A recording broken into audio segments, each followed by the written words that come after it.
Ça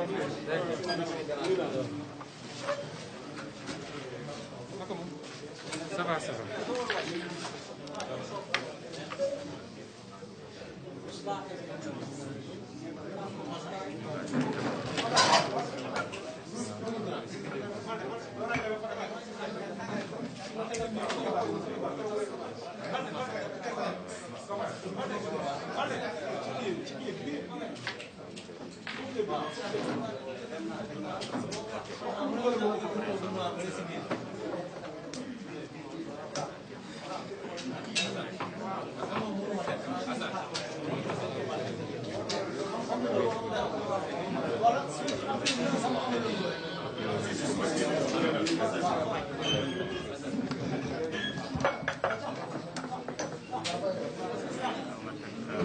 Top. Est-ce que tu es au top? Waaw. Naan ma docteur. Amee ma ne sax sonn naa. Ça va? Alhamdulillah.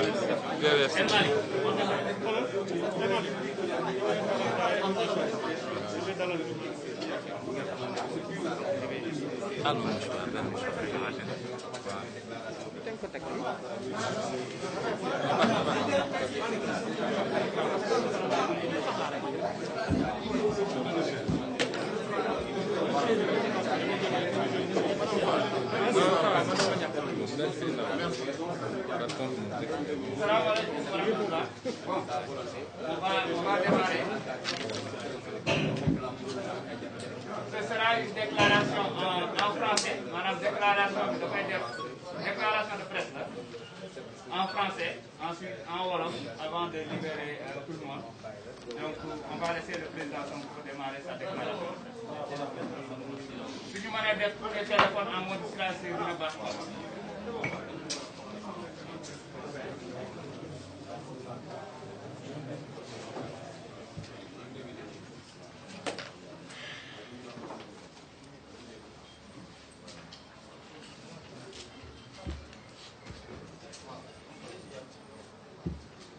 Mesdames, Mesdemoiselles, Messieurs les journalistes,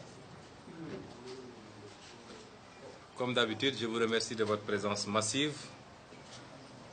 pour couvrir cette déclaration de presse. Je remercie tous ceux qui ont fait le déplacement. Évidemment, le contexte ne s'y prête pas tellement, c'est pourquoi on ne peut pas élargir plus que cela. À commencer par nos alliés politiques, qui sont plus que des alliés, qui sont devenus le même corps politique que nous,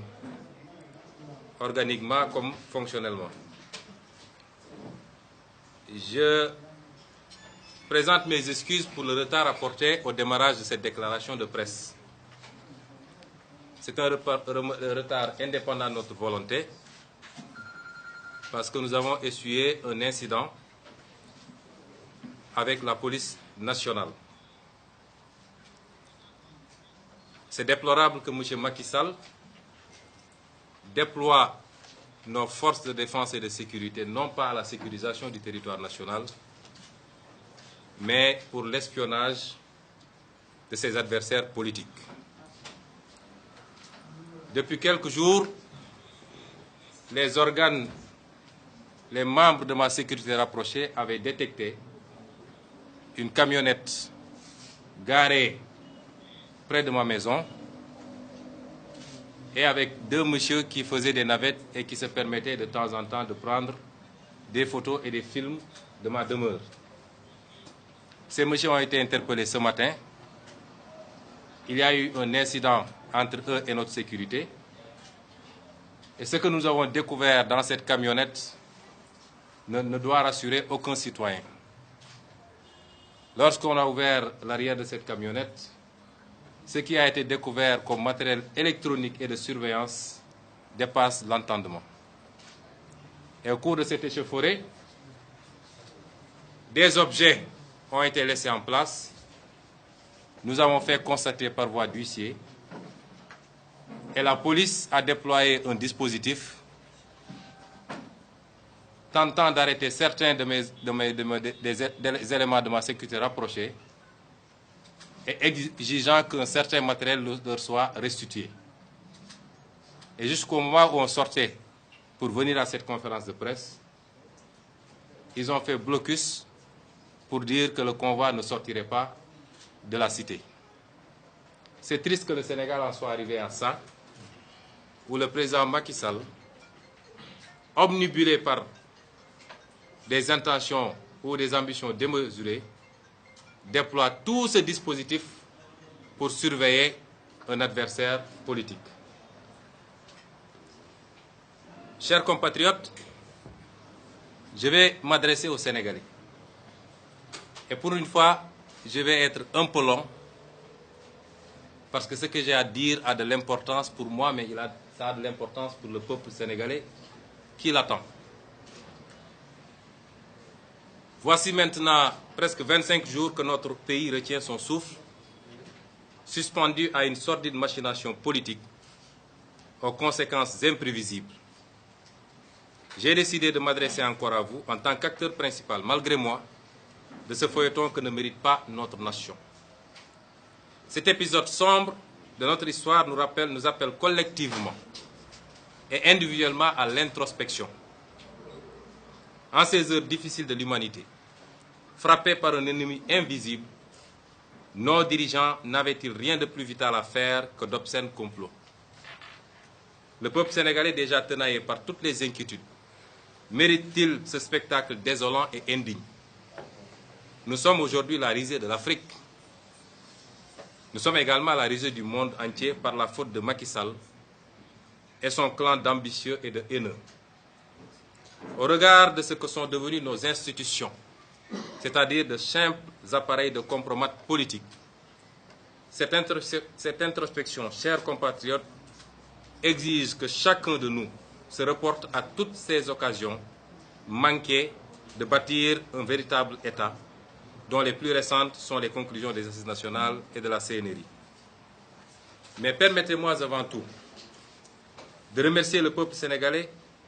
de son élan incroyable de solidarité, malgré l'extraordinaire machine de propagande et de désinformation mise en place. Singulièrement ces pans entiers des personnalités politiques et citoyennes qui, le lundi 8 avril, sont venus partager mon hospitalité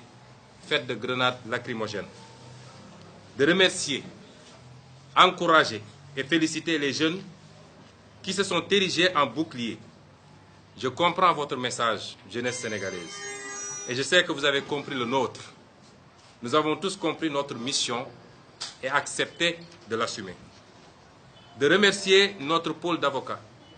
de son engagement dans ce dossier et l'assistance inlassable qu'ils apportent à nos frères et sœurs otages politiques de Macky Sall. De remercier tous les chefs religieux qui m'ont envoyé des émissaires et m'ont appelé pour compatir, encourager et formuler des prières. Si je n'ai pas essayé de les impliquer davantage, c'est parce que je sais pertinemment que Macky Sall, pour la réalisation de son projet, n'écoute et ne respecte personne, pas même eux. Les antécédents récents de dossiers de liquidation politique parlent d'eux-mêmes. Seul le peuple souverain peut l'arrêter. D'adresser mes profonds remerciements à mes collègues députés de l'opposition, non inscrits comme membres du groupe Liberté Démocratie, de leur soutien sans faille. Mention spéciale à mon avocate, Mme Aïda Mbodj, les honorables Moustapha Guirassy et Cheikh Bamba Dièye, dont la démission du cirque de l'Assemblée et surtout les interventions au niveau des médias ont été d'un apport inestimable pour l'éclairage de l'opinion. De même qu'Abdou Mbacké Bara Dolly, force et courage à vous. Chers compatriotes, malgré l'énorme campagne de désinformation payée à coups de milliards, le complot machiavélique a accouché d'une toute petite souris. Macky Sall et son groupe de comploteurs ne s'attendaient certainement pas à ce scénario quand ils ficelaient leur entreprise criminelle. Jamais plan n'a été aussi vicieux. Tout avait été malicieusement synchronisé. Couvre-feu, plus état d'urgence pour neutraliser le peuple, bombardement dans une partie du territoire national pour pouvoir invoquer la sécurité nationale au besoin. C'est hallucinant ce qu'il a fallu imaginer et déployer pour la liquidation d'un seul homme. Rien n'a été oublié, sauf Dieu l'unique omnipotent. Je m'adresse à Macky Sall et compagnie. Nous connaissons vos viles méthodes, mais soyez assurés que nous avons du répondant pour jouer sur votre terrain. Je n'en dirai pas plus. Alors je ne perdrai pas beaucoup de temps aux détails de l'affaire qui secoue le pays. Pour la simple raison que je ne doute pas une seconde qu'il y ait un seul Sénégalais qui croit à cette histoire rocambolesque cousue de fil blanc. Je ne crois pas qu'il y ait un seul Sénégalais, y compris les comploteurs, qui croient à cette histoire cousue de fil blanc. Tout dans cette affaire, vous avez le loisir de suivre les débats, les discussions, les éclairages. Tout dans cette affaire atteste d'un complot, mais un complot très mal ficelé, comme ça a été dit et redit. Que ce soit les PV d'enquête de la gendarmerie, qui est le seul élément matériel disponible aujourd'hui dans ce dossier. Le PV d'enquête de la gendarmerie, qui est un PV à décharge totalement pour nous. Aussi bien les témoignages qui y sont contenus, le bulletin médical, tous les éléments de ce PV sont à décharge contre nous. Que ce soit ensuite le même PV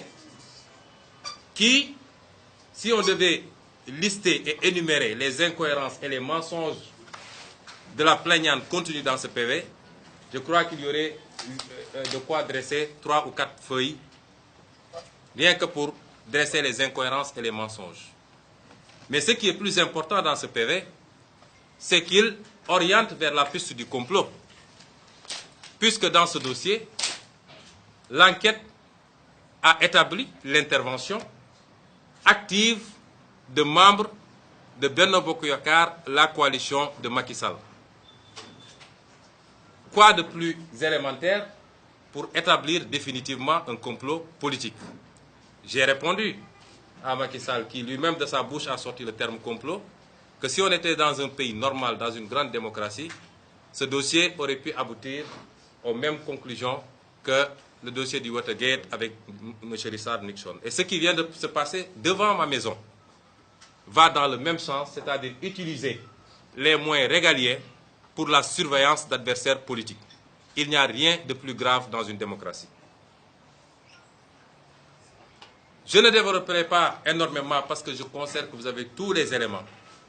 Mais rien que le fameux message qui a été évoqué, émanant ou transféré d'une personnalité, d'un avocat, ayant des liens particuliers avec le ministre de l'Intérieur, aurait suffi à établir cela. Et je me permettrai de vous lire ce message ici. Nous avons fait constater par voie d'huissier, et c'est un élément important. Et lorsque, dans ce message, transféré par cette personnalité, à destination d'un de mes avocats, il est dit, j'ouvre les guillemets, un conseil très important dans ce dossier DSK. L'envoyer en prison n'est pas une bonne solution. Cela va entrer le pays dans un cycle de manifestation pour sa liberté ici comme à l'étranger. Après la levée de son immunité, il faudra juste que les enquêteurs lui envoient sa convocation. Il vient répondre, il le laisse rentrer pour revenir le lendemain jusqu'à la fin de son audition. Le juge organise le procès et les avocats vont le pousser à avouer publiquement le rapport sexuel. Cela suffit et là il sera discrédité devant l'opinion. Aller vers la condamnation serait une grosse erreur et cela va installer le pays dans un cycle de manifestation. Mais libre, cette image de DSK va le suivre partout. Lorsque une autorité, une avocate réputée être liée par les liens même du mariage à un ministre de l'Intérieur transfère un message de cet ordre, je crois que plus jamais un doute ne peut subsister par rapport au complot qui a été ourdi dans des officines de Macky Sall pour essayer de liquider un adversaire politique. Mais je ne développerai pas trop sur cet aspect parce que je considère que l'opinion est faite. je veux répondre à quelques questions par rapport à ce qui va venir dans les jours à venir. Parce que ce qui s'est passé tout à l'heure montre au moins une chose, c'est que Macky Sall ne reculera pas, même si l'évidence est faite, il ne reculera pas. Pour la simple raison que dans son raisonnement, il se dit que si je loupe cette occasion de liquider Ousmane Sonko, je n'aurai plus jamais d'occasion de le faire et je lui aurai ouvert un boulevard vers la présidence de la République. Ce qui va se passer dans les jours à venir, forcément, sera une confrontation à laquelle nous sommes préparés. Nous ne ferons signe d'aucune faiblesse face à Macky Sall. Il a tout l'appareil d'État, mais il n'a pas le peuple sénégalais. Et c'est pourquoi je tiens à répondre pour ce peuple qui nous regarde et qui peut se poser certaines questions. Je tiens à répondre à une question centrale. Parce que le débat qui va être agité, c'est de dire, il avait dit que si on lève son immunité, il répond à la minute qui suit. Et donc, si l'immunité est levée demain, il doit aller répondre. Si vous réécoutez ma sortie, j'avais dit, si mon immunité est levée et que les règles prévues pour la levée de cette immunité sont respectées, je répondrai immédiatement. Pour la simple raison que je connais leur méthode, leur tendance, leur habitude à piétiner, à fouler du pied toutes les règles établies par rapport aux procédures. Et je veux dire au peuple sénégalais que ces règles n'ont pas été respectées. La première chose, c'est par rapport au déclenchement judiciaire de la procédure. Le procureur de la République qui reçoit un PV de gendarmerie consécutif à une plainte pour viol. Le PV, la gendarmerie a été interrompue dans son enquête dès lors que l'enquête s'orientait vers le complot. Puisque si on avait laissé le commandant continuer, il aurait exigé la communication du nom du fameux médecin qui est intervenu la nuit. Il aurait exigé le nom de l'avocat qui est intervenu cette même nuit. Et cela aurait conduit ou précisé la piste du complot et les autorités qui sont intervenues. Le procureur a demandé à la gendarmerie d'interrompre l'enquête et de lui transférer. Cela a été fait et immédiatement, il a transféré le dossier à un juge d'instruction réputé faible et non indépendant. J'assume mes mots.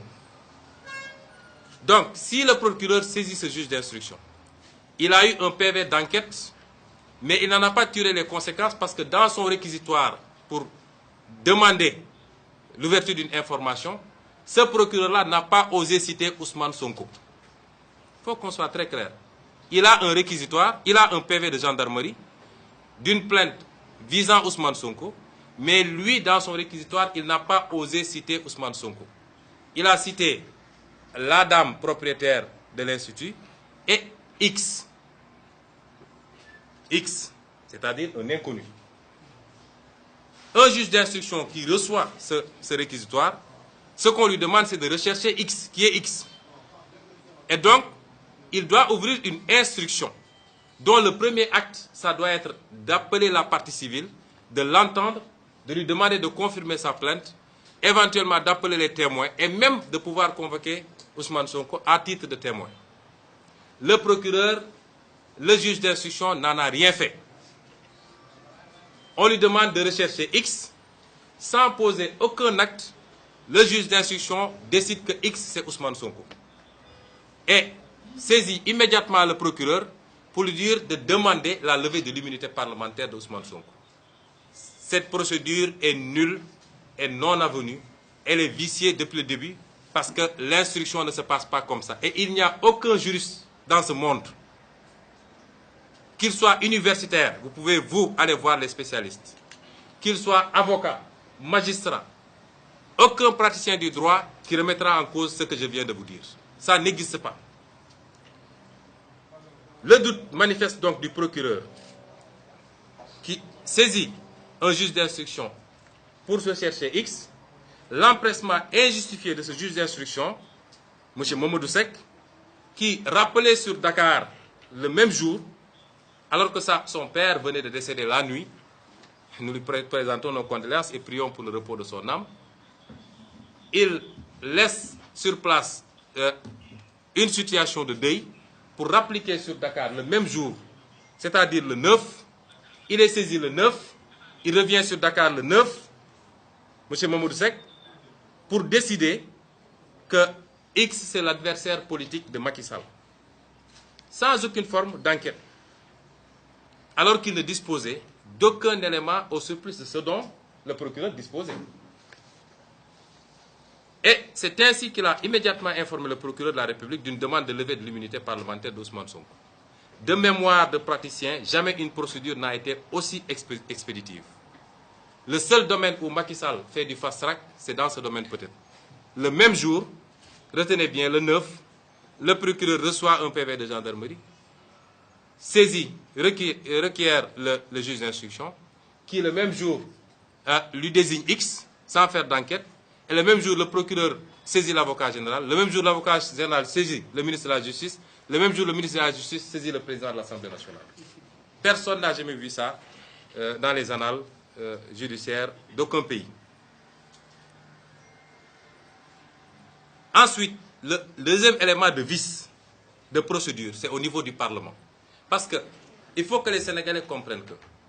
l'immunité qu'on confère à un élu, c'est qu'un peuple considère la mission de l'élu suffisamment importante, suffisamment sacrée même, pour que cet élu puisse bénéficier d'un certain nombre de mesures de protection. Et c'est pourquoi ce même peuple, à travers l'article 61 de la Constitution, qui a été transposé au niveau du règlement intérieur de l'Assemblée nationale par les articles 51, 52, 40 et 32, ce même peuple a dit, oui, on donne une immunité, mais cette immunité ne peut pas être totale et absolue. Ça ne peut pas vouloir dire que cet élu peut faire tout ce qu'il veut en étant totalement protégé. Mais ce peuple a dit, pour lever l'immunité, il y a une voie à suivre. Et cette voie-là n'a pas été suivie par l'Assemblée nationale. Premièrement, l'Assemblée nationale reçoit un dossier qui ne comporte même pas le réquisitoire du procureur, mais qui commence avec la lettre très tendancieuse du juge d'instruction, M. Mamadou Seck. Deuxièmement, les membres du groupe de la commission, qui sont une sorte de chambre d'instruction. On vous dit d'apprécier est-ce que votre collègue a fait des choses suffisamment caractérisées et graves pour justifier qu'on lève son immunité. Mais en même temps, on dit aux membres de cette commission, vous n'avez pas droit à accéder au dossier. On ne vous remet pas le dossier. Venez à l'Assemblée, vous regardez, mais vous n'avez pas le droit de disposer du dossier. Alors que le pouvoir judiciaire dispose du dossier, le pouvoir exécutif dispose du dossier, le pouvoir législatif qui doit apprécier de la levée de l'immunité d'un de ses collègues, on lui dit que vous n'avez pas le droit de disposer du dossier. Et au même moment où on les retenait à l'Assemblée pour discuter d'un plan de travail, on envoie un gendarme chez moi pour me remettre une convocation. J'ai vu une certaine presse, la presse de Macky, titrer Sonko déchire la convocation. Je n'ai même pas touché à cette convocation. Quand le gendarme est venu, j'ai opposé un refus de toucher même à l'enveloppe et je l'ai renvoyé à l'Assemblée nationale. Mais le plus important, c'est que les membres de la commission, 2 membres de la commission, M. Guirassy et M. Cheikh Bamba Dièye, constatant que les conditions minimales de travail et les conditions minimales pour faire jaillir la vérité n'étaient pas remplies, ont démissionné de cette commission. La commission pour lever une immunité parlementaire, elle est figée par l'article 53 qui dit qu'elle doit être obligatoirement constituée de 11 membres. Et l'article 40, prévoyant les cas de carence, les cas de vacances, a dit qu'en cas de vacances, le groupe parlementaire auquel appartient le démissionnaire doit proposer quelqu'un à son remplacement. Le président de la commission saisit le président de l'Assemblée nationale et on convoque une nouvelle plénière de validation de ces 2 nouveaux commissaires. Cela n'a pas été fait. Quand les 2 membres ont démissionné, la commission a continué à délibérer à 9, alors que la loi a dit qu'il faut obligatoirement 11 membres pour délibérer. La conséquence de tout ça, c'est que cette commission et la plénière qui va se passer demain ne peuvent pas lever mon immunité parlementaire parce que la Constitution est irrégulière et elle ne peut pas lever. Nous avions envisagé avec nos avocats de saisir la Chambre administrative de la Cour suprême. Mais la jurisprudence en matière de levée d'immunité, on l'a vu avec le cas de Khalifa et d'autres cas, la jurisprudence, c'est qu'à chaque fois que vous saisissez la Cour suprême, elle se déclare incompétente au nom de la séparation des pouvoirs. Toute cette mascarade, chers compatriotes, vise un seul but. Je veux que les Sénégalais le comprennent et le retiennent. Macky Sall, son problème, ce n'est pas tout ce juridisme-là, ce n'est pas son problème. Il n'a qu'un seul but. Arrêter Ousmane Sonko rapidement, le plus rapidement possible. Décerner le mandat de dépôt. D'ailleurs, vous verrez que dans le réquisitoire du procureur de la République, la première chose qui a été dite, décerner un mandat de dépôt. Et depuis le début de cette affaire, même quand ils saisissaient la gendarmerie, décerner un mandat de dépôt. Ils sont obsédés par le mandat de dépôt. Obsédés. Il faut que Sonko soit rapidement isolé de sa base, de ses militants, du peuple sénégalais, pour qu'ils puissent avoir, eux, le terrain libre, avec leur communication, avec les moyens qu'ils injectent pour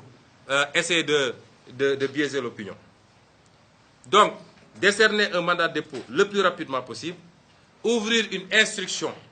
non limitée dans le temps, parce qu'ils ont bien choisi leur matière. En matière de viol, il n'y a pas de délai pour l'instruction. Un juge d'instruction peut laisser quelqu'un pourrir 10 ans en disant que je ne suis pas tenu. Donc, une instruction non limitée dans le temps pour me laisser pourrir en prison et me radier de la liste électorale, mais enfin, tenir mon image et me décrédibiliser aux yeux des Sénégalais. Voilà l'objectif de Macky Sall. Je veux que les Sénégalais comprennent que cette affaire, c'est une affaire entre Ousmane Sonko et Macky Sall. Malheureusement, en instrumentalisant une pauvre petite victime qui n'a absolument rien compris, mais c'est une affaire entre Ousmane Sonko et Macky Sall, et c'est une affaire politique. Eh bien, je dis non à la levée viciée, illégale, d'une immunité que nous confère la confiance et le suffrage des Sénégalais. Je réitère ce que j'avais dit. Si mon immunité est levée de manière régulière, ce qui n'est pas le cas, je répondrai la minute qui suit. Si ce n'est pas le cas, je ne répondrai pas parce que ce ne serait pas logique avec moi-même. J'avais refusé de répondre à la section de recherche parce que j'avais cette immunité. Parce que la convocation n'était pas régulière. Et cela va se poursuivre tant que les choses n'auront pas été faites dans le respect strict des règles. Non à mon arrestation illégale et imminente programmée par Macky Sall en personne. Chers compatriotes, je vous l'avais dit lors de ma dernière sortie. Macky Sall n'en a cure du droit et des procédures. Macky Sall, son problème, ce n'est pas le droit. Il dit, voilà ce que je veux, débrouillez-vous pour faire ce que je veux. Ne me parlez pas de constitution, ne me parlez pas de loi, ne me parlez pas de règlement, ce n'est pas mon problème. Quand il lance une sale entreprise de liquidation d'un adversaire politique, rien ne l'arrête si ce n'est le rapport de force politique et sociale. D'où ma décision, moi, Ousmane Sonko, ma décision d'invoquer mon droit constitutionnel, naturel et individuel à la résistance à l'oppression. Mon droit constitutionnel, je répète, mon droit constitutionnel, naturel, individuel à la résistance à l'oppression. Parce que la Constitution inscrit le droit à résister à l'oppression. Parce que la nature humaine, c'est de résister à l'oppression quand elle s'exerce contre vous. Mais parce que, évitant le piège dans lequel ils veulent nous faire tomber, j'invoque ce droit-là à titre individuel. Et chaque Sénégalais a le droit de l'évoquer à titre individuel s'il se sent impliqué, s'il se sent concerné. Cette résistance, ma résistance à moi, se manifeste par mon refus de reconnaissance de la légalité de la commission ad hoc et ses recommandations et de la résolution de la plénière illégitime de Benno Bokk Yakaar. La conséquence logique qui en découle, c'est que mon immunité parlementaire, quel que soit ce qui se passera demain dans leur machin, mon immunité parlementaire demeure intacte. Cette résistance se manifeste également par la récusation de Mamadou Seck. Et mes avocats ont déjà déposé hier la demande de récusation, la demande en récusation de M. Mamadou Seck, ce juge partial du 8e cabinet, non indépendant du procureur de la République et du gouvernement de Macky Sall. J'invite les Sénégalais par là même à prêter un œil attentif au doyen des juges d'instruction, Samba Sall, pour toute participation éventuelle au traitement de ce dossier. Car c'est connu de tous les coups foireux contre les opposants politiques ou citoyens au régime de Macky Sall passent par ce triangle des Bermudes judiciaires, Bassirou Gueye, Samba Sall, Mamadou Seck. Tous les coups foireux contre les opposants. Qu'il soit un opposant politique, un opposant activiste, un opposant de la société civile, tous les coups foireux passent par ce triangle. Tout le monde le sait. Si Macky Sall veut me liquider, il devra pour une fois accepter de se salir les mains au lieu de se cacher lâchement derrière ces barbouzes de la justice. Parce que tout le monde connaît son habitude, il instrumentalise la justice et à chaque fois qu'il est interpellé, il dit que c'est un problème de la justice. Nous savons tous que c'est lui qui tire les ficelles. Et pour une fois, s'il veut me liquider, moi, parce qu'il doit comprendre qu'il n'a affaire ni à un peureux, ni à un poltron. S'il veut me liquider, il faudra pour une fois qu'il accepte de se salir les mains et lui-même. Mais je tiens à dire ici et maintenant qu'en dehors de quelques petits soucis rhumatismaux bénins, je ne souffre d'aucune maladie cardiaque, pulmonaire, rénale ou autre diabète. Je suis en excellente santé par la grâce de Dieu. En conséquence, Macky sera responsable personnellement de tout ce qui pourrait m'arriver, notamment en termes d'empoisonnement par quelques moyens sophistiqués. Je tiens l'opinion nationale et internationale à témoin. Et c'est très important. Chers compatriotes, je lance un appel à la nation sénégalaise, sans exclusive. Le moment que nous vivons est historique. Il est donc forcément très grave. Il est temps que chacun comprenne que Macky Sall est prêt à tout pour son obsession dynastique, y compris compromettre notre acquis le plus fondamental, c'est-à-dire la cohésion sociale. Il nous est revenu des jeunes arrêtés que lors des interrogatoires, 2 questions leur étaient posées. De quelle région êtes-vous? À quelle ethnie appartenez-vous? Ceci est particulièrement grave. C'est une violation flagrante de la Constitution sénégalaise. Chers compatriotes, refusons ce dessein funeste visant à instaurer le chaos pour justifier le recours à toutes sortes de méthodes de répression sur le peuple.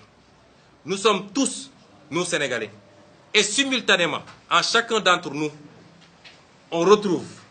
Donc nous sommes tous simultanément Olof, Serer, Alpulaar, Diola, Mandeng, Bassari, Mankagne, Bambara, Diakhanké, Ndiago, Peul et j'en passe. Nous sommes simplement une nation unie. Et je suis l'exemple achevé de ce métissage qui fait de nous tous un et un seul peuple. Cette affaire qu'ils ont voulu instrumentaliser pour diviser les Sénégalais les a au contraire rapprochés. Comme ma propre et modeste personne les fédère au-delà des ethnies, des régions, des religions, des tarikhas, des âges et des sexes. Vous me permettrez, chers compatriotes, de consacrer quelques développements spécifiques à la Casamance, que mes adversaires n'ont cessé d'utiliser anticonstitutionnellement, je le répète, mais qu'ils n'ont cessé d'utiliser comme une arme politique contre moi depuis mon intrusion dans la scène politique. Depuis 6 ans que je suis sur la scène politique, jamais on a autant entendu parler de l'appartenance régionale ou ethnique d'un leader politique au Sénégal. Comme si c'était un crime d'appartenir à la Casamance, même si je revendique d'autres appartenances parce que je suis métissé, sénégalaisement métissé. La situation qui s'y déroule en Casamance, depuis presque 40 ans, nous meurtrit profondément.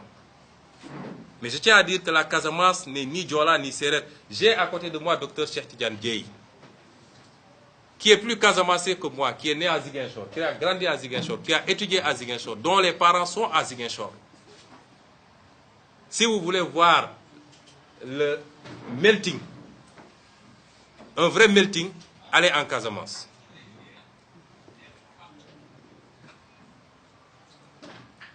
Soyons clairs donc sur ce point.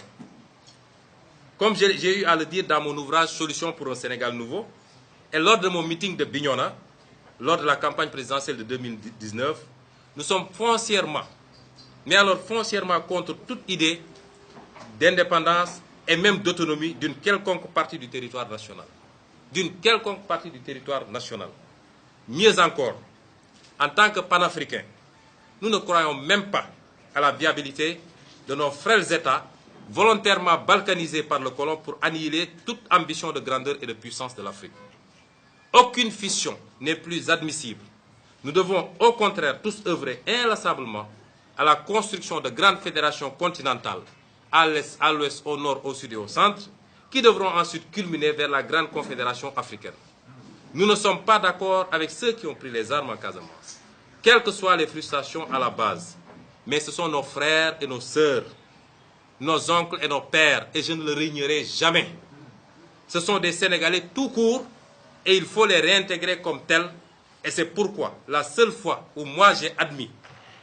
puisqu'après, de 2019 à maintenant, beaucoup d'émissaires sont venus me voir, prétendant être envoyés par Macky Sall pour voir comment on pourrait travailler ensemble. Je les ai toujours éconduits. Et un jour, un émissaire est venu, un grand homme d'affaires que je ne citerai pas, et je lui ai dit, je ne travaillerai jamais avec Macky Sall. Je ne serai jamais dans un gouvernement avec Macky Sall. Mais je suis prêt à travailler sur une question. Le règlement définitif de la crise casamançaise. Et je n'ai pas besoin de poste ou de salaire ou de véhicule. J'ai besoin juste, puisque c'est une question de sécurité intérieure, j'ai besoin juste d'une habilitation de l'État du Sénégal et je prendrai sur moi d'entreprendre des démarches pour un règlement définitif de cette question. Chers compatriotes, chacun et chacune d'entre nous doit prendre ses responsabilités en ces temps obscurs. Car en vérité, ce qui se joue maintenant dépasse ma personne. D'aucuns se trompent même en pensant que c'est le dernier tournant vers le troisième mandat. Ce qui se joue, c'est le projet monarcho-dynastique du clan Macky Sall. Le projet du mandat à vie, par le truchement de réformes constitutionnelles à venir, après la liquidation de tout opposant politique et de tout représentant de la société civile. C'est ça qui se joue exactement aujourd'hui. Je m'adresse donc prioritairement à toutes les Sénégalaises et tous les Sénégalais. C'est le résultat de plusieurs décennies, voire siècles de lutte et de conquête démocratique que Macky Sall veut anéantir aujourd'hui. C'est l'avenir de nos enfants et petits-enfants qu'il veut confisquer au profit d'intérêts étrangers et de quelques privilégiés de son clan, devenus tous immensément riches pendant que le peuple s'enlise dans la pauvreté. Je m'adresse singulièrement à cette jeunesse, prise en étau,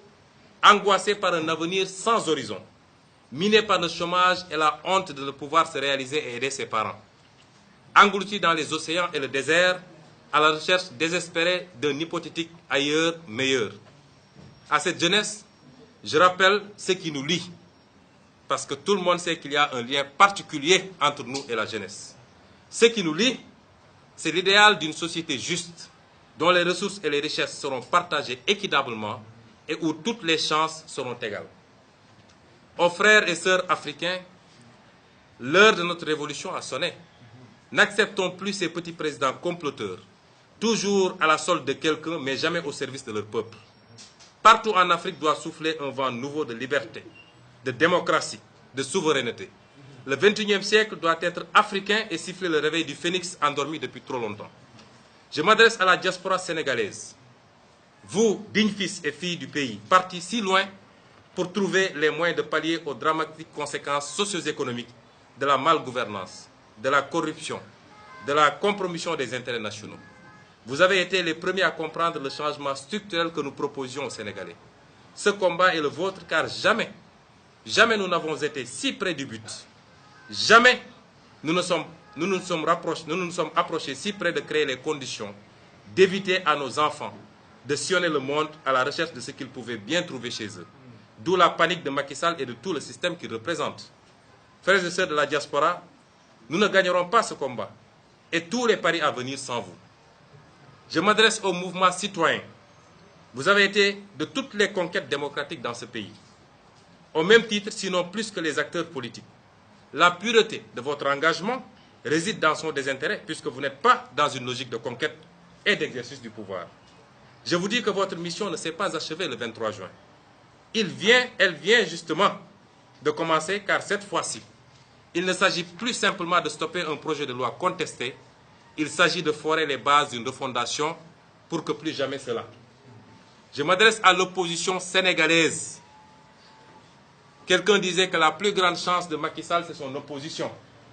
Je m'adresse à cette opposition, dont l'écrasante majorité,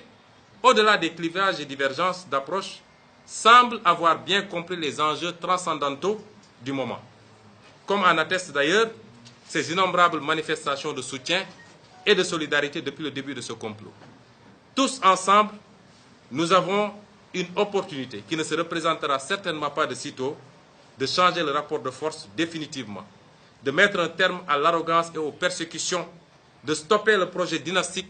et de remettre les compteurs à zéro pour qu'à jamais les droits de chacun et de tous soient restaurés et respectés. Mais si Macky Sall réussit son coup-ci, s'il réussit ce coup-ci, alors il écrasera tout sur son chemin vers le pouvoir à vie. Que personne ne s'y trompe. Politique, mouvement citoyen, société civile, journalistes indépendants, syndicalistes, activistes et même religieux, tout le monde y passera si Macky Sall réussit ce coup. À cette opposition, je dis que nous pouvons avoir des idéologies et des projets différents. Nous pouvons même avoir des ambitions concurrentes, ce qui est tout à fait normal. Mais en ce moment, et depuis 9 ans, nous avons le même intérêt à freiner la machine de Macky Sall. Je m'adresse aux femmes sénégalaises, à ces braves femmes sénégalaises. Vous vous êtes beaucoup battues, et nous tous avec vous, pour obtenir ces acquis contre les violences ignobles à vous faites. N'acceptez pas que ces nobles acquis, encore perfectibles, soient transformés en armes politiques. Cela décrédibilisera votre combat. Aux organisations de la société civile, je n'ai pas besoin de rappeler le rôle de vigie du respect des droits et libertés individuelles et collectives. Depuis le début de cette affaire, Macky Sall, son ministre de l'Intérieur et son procureur utilisent des méthodes dignes de la Gestapo pour procéder à toutes sortes de sévices physiques et psychologiques.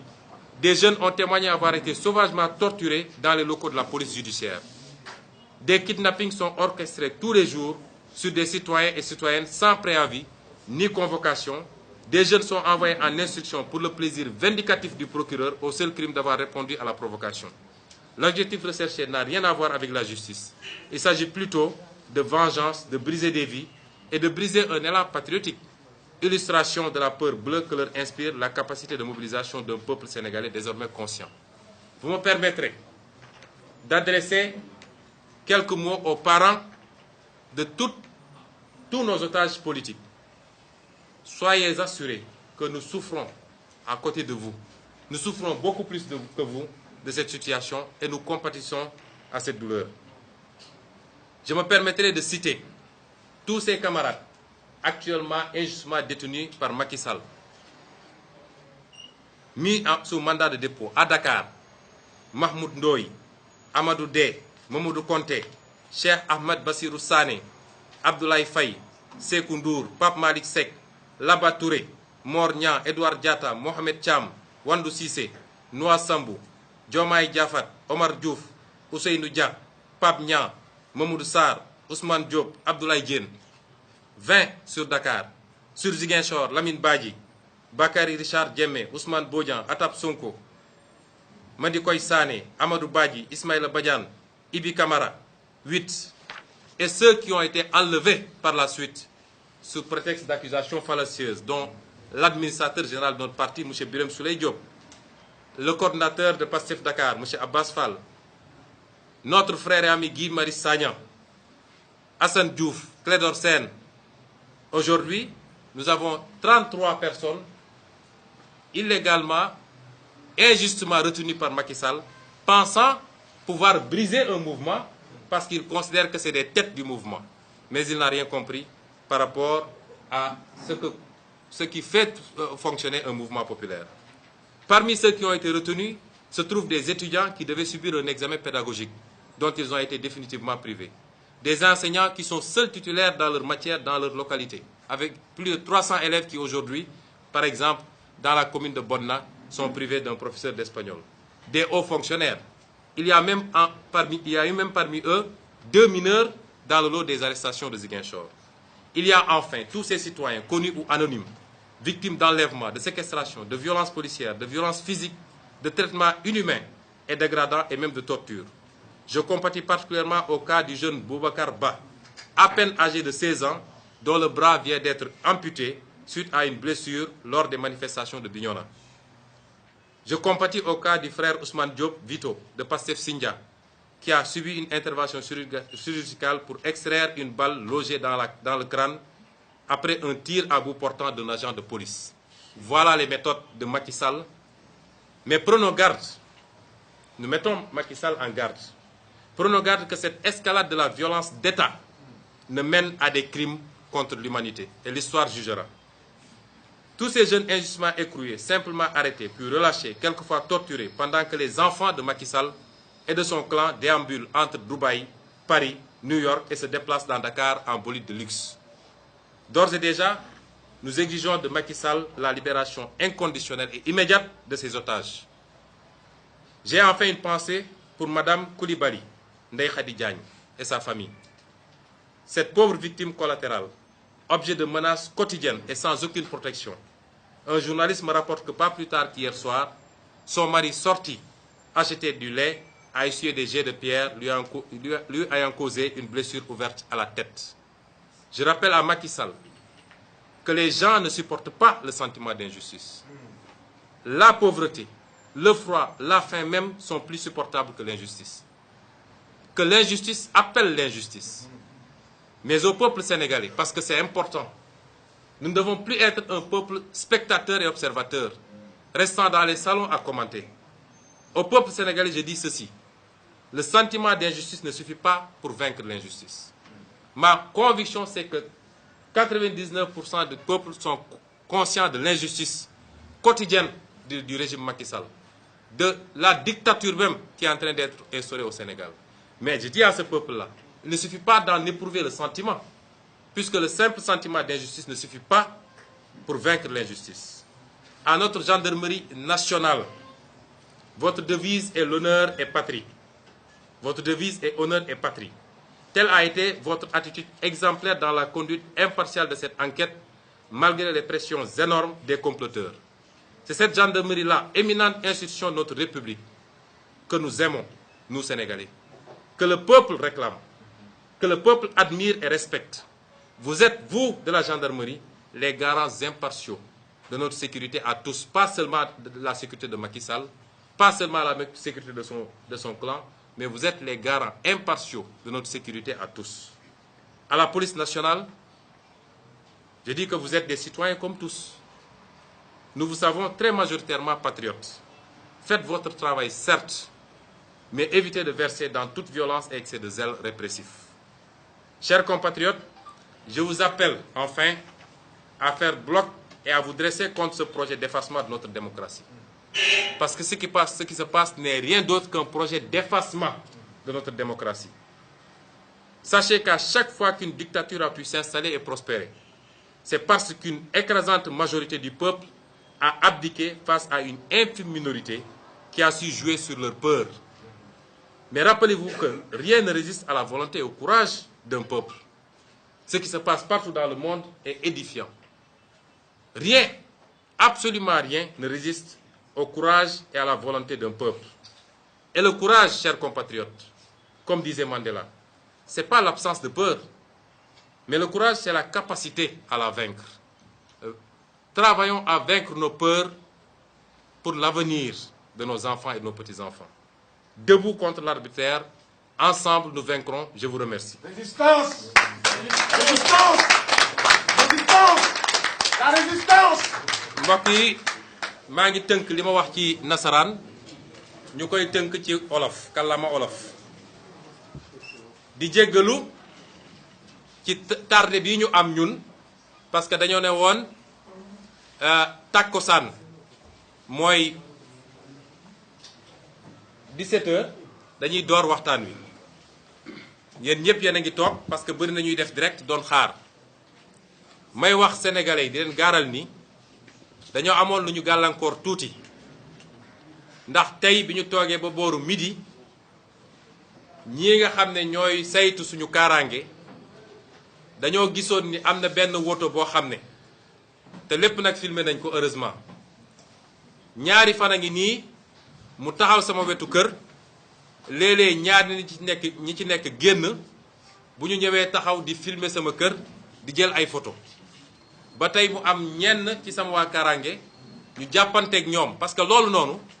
dafa garaaw parce que loolu violation de domicile la violation de la vie privée la te constaté nañ ko te dinañ déposer plainte bañ leen ca gisee la ñu dem araftu leen mu am xëccoo seen diggante ñu ñëw wax ma ko daanaka bi ñu ma ko waxee dama leen ne dem leen ngeen jàppal ma leen parce que Macky Sall xoqatal gi muy xoqatal dafa war a xam ni ñun loolu yëngaluñu man Macky Sall mënumaa tiital yor na police yor na gendarme yor lu mu neex lu ko neex waaye mënumaa tiital su doon moom ak man rek ñoo ci des bët ak bët moo ak man rek bët ak bët wala APR ak Pastef rek bët ak bët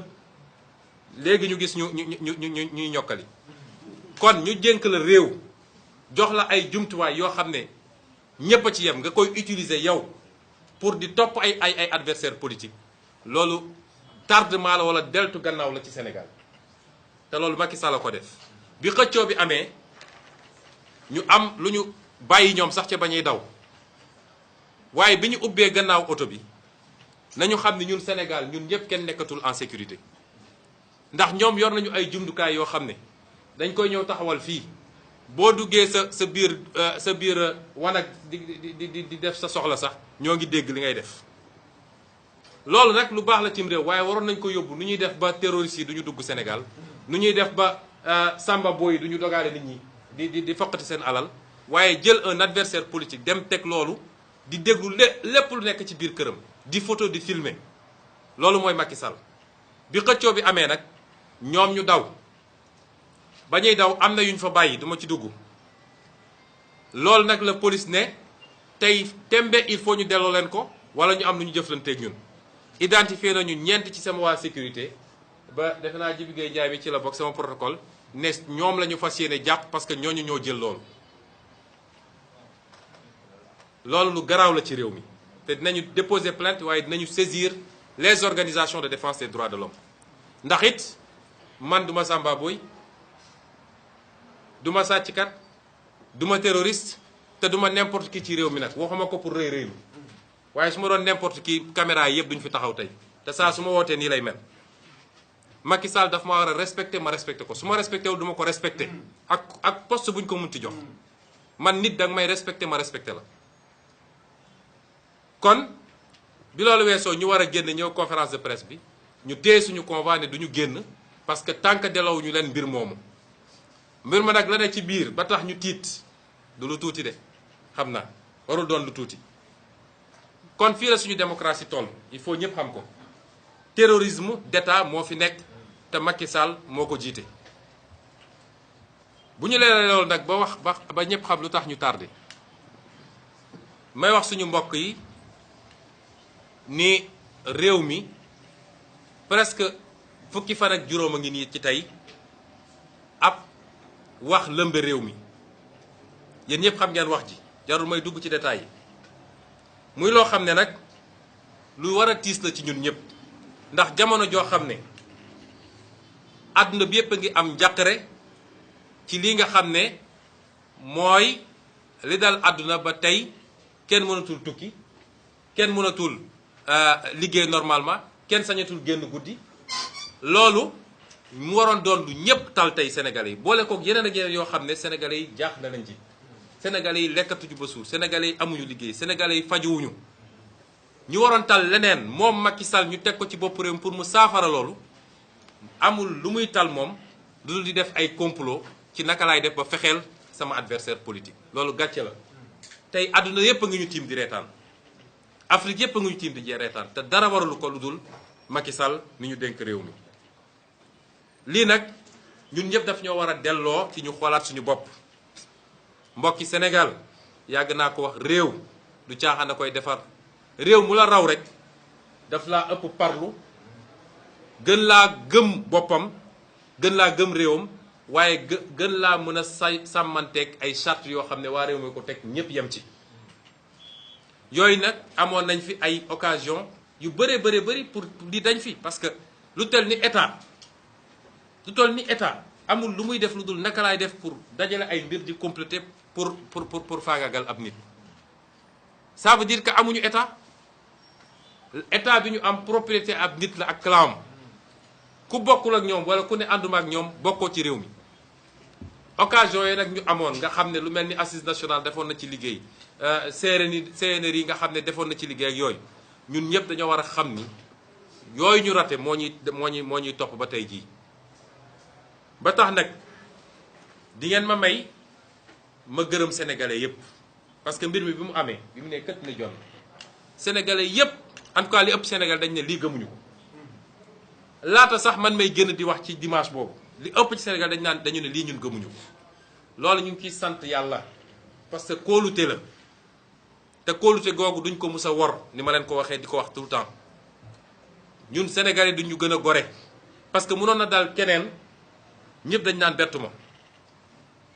mais bi ñu nee Ousmane Sonko siif na li ëpp ci sénégalais dañ ne lii gëmuñu ko. laata sax may génn man pour wax sama wax, ñu ngi leen di gërëm ci loola. di gërëm ñi nga xam ne lundi bële le 8 ñëw nañu yendoog man ci kër ga, ku mel ni Cheikh Tidiane Dièye yi si la bokk, mëq ak ñun grenade lacrymogène yi, fekke duma yi, fekke bal yi, lépp ñu bokk ak ñoom. ñu bëri woon nañu ay leader politique, ñoom kenn bokkuma keneen ak keneen, su ma limee rek juum, ñoo xam ne ñoo ko bokk ci bés boobu. ñu ngi leen di gërëm. di gërëm suñu partenaires yi nag, parce que bi mbir bi amee ba léegi kenn noppalatul. su ma naree lim damay juum. fii suñu coalition fi nekk, waaye am na ñoo xam ne bokkuñu sax coalition, waaye liñ ci daj, ku mel ni docteur Babacar Diop bi, defe naa bi mbir mi ne kët ne jon moo njëkk a addu ci politique yépp, ma gisoon ko ci site internet yi. ñooñu ñëpp, ñoom Mortala ñiy toog fii, nit dof, kenn ak keneen, nelawatuñu, lekkatuñu. ñooñu ñëpp, parce que ku déggul turam rek bu ma ko jàppee, waaye xam naa leen, ñu ngi leen di gis ñun ñëpp. ñoom Dame Mbodj, damay tooñ keroog benn waaye ne ko man léegi Ousmane Sonko Mbodj laa tudd, ndax Dame Mbodj ak Aïda Mbodj lañ ca daj ak la ca def, te defuñu ko pour intérêt bu ñuy ut si man. ñenn ñi sax miinantewuñu. Dame Mbodj defe naa benn yoon la ñu mës a gisee. ñooñu ñëpp lañ ca daj, ñu leen ciy gërëm. di gërëm, waaye di gën a soññ ndawu Sénégal, ndax keroog ndaw ji dafa am lu ñu wone, lu ñu firndeel, mooy naxe bi jeex na. te ñoom dégg nañu suñu discours, xam nañ luy suñu mbëbët ak suñu yéene ci réew mi, ba tax ñu jaral leen liñ leen jaral ñun. loolu la ñu wone keroog. te keroog dafa am lu tubaab naan un mythe est tombé, mooy ndaw ñi wane nañ ni li ñu doon wax ni sénégalais gëmul dara, benn sénégalais parewul pour xeex. loolu la ndaw ñi wane keroog. may wax ndaw ñooñu di ngeen ñu gën a gore. suñu bakkan bii la ñu teg ci projet bii nga xam ne moom la ñu bokk, ngir définitivement nooteel ak ñi ñu yoree Sénégal nga xam ne lottal na sénégalais jóge fi. may gërëm tamit gannaaw ñooñu ñi nga xam ne ñooy samay avocat, ndax soobu nañ ci dossier bi te caaxaanuñu si, waaye sonn nañu trop ci ñi suñu ndaw yi nga xam ne moom la ñu jàpp, ñu dem di leen topp assister, moo xam dig moo xam feneen, di fa yendu suba ngoon. ñu ngi leen di gërëm bu baax a baax a baax. di gërëm kilifa diine réew mi. bi mbir mi amee léegi li ma jot ci ay woote ak ay délégation yu kilifa diine yónnee, kilifa diine yépp nag laa wax, ak ñaan yi ma yónnee yóbbante ma ko, kenn xamul nu mu toll. loolu feesal na sama xol trop trop trop trop trop trop. di leen ci gërëm. di leen wax nag ni bu ngeen gisee ni ñëwuma pour dugal leen ci mbir mi, ñëwuma si sàkku ci yéen pour ngeen addu ci, dafa fekk dama xam ni ki ma ko sékkal saa su xasee ba yëkkati lu mel nii, mooy nu muy def ba fàggaagal ab adversaire am ci politique. séddu ci kenn, nawu ci kenn, ormalu ci kenn te li fi xewoon xewaat fi xam am na fi ndax gis nañ fay dossiers yoo xam ne ay xalif généraux woon nañ ko ñaan ko mu lànk ne du ko def ñun nag orma googu ñu am ci yéen bëgg orma googu ñu bañ koo xotti moo tax ñëwuñu leen ne leen wax leen ci parce que lii bu xasee ba am moom su xasee ba dëgmal lu mel nii lenn rek ko mën a arrêté mooy askan wi ci boppam ne nag doy na lii mënatul wéy askan woowu bu jógee taxaw moom dina dellu gannaaw maa ngi it gërëm ñii nga xam ne ñoom laa bokkal assemblée nationale te ñu bokk ci kujje politique bi muy groupe démocratie et liberté nga xam ne moo boole PDS ak ñoom Mamadou Lamine Diallo tekkeeg bokk gis-gis ak parti yooyu yëpp wala muy ñi nga xam ne ñooy les non inscrits seen taxawaay bi mbir mi taxaw amee ba léegi rafet na ñu ngi leen ciy gërëm di leen ci sant waaye di jagleel ngërëm xaasatan di ko jagleel sama avocat man muy madame Aïda Mbodj di ko jagleel kii nga xam ne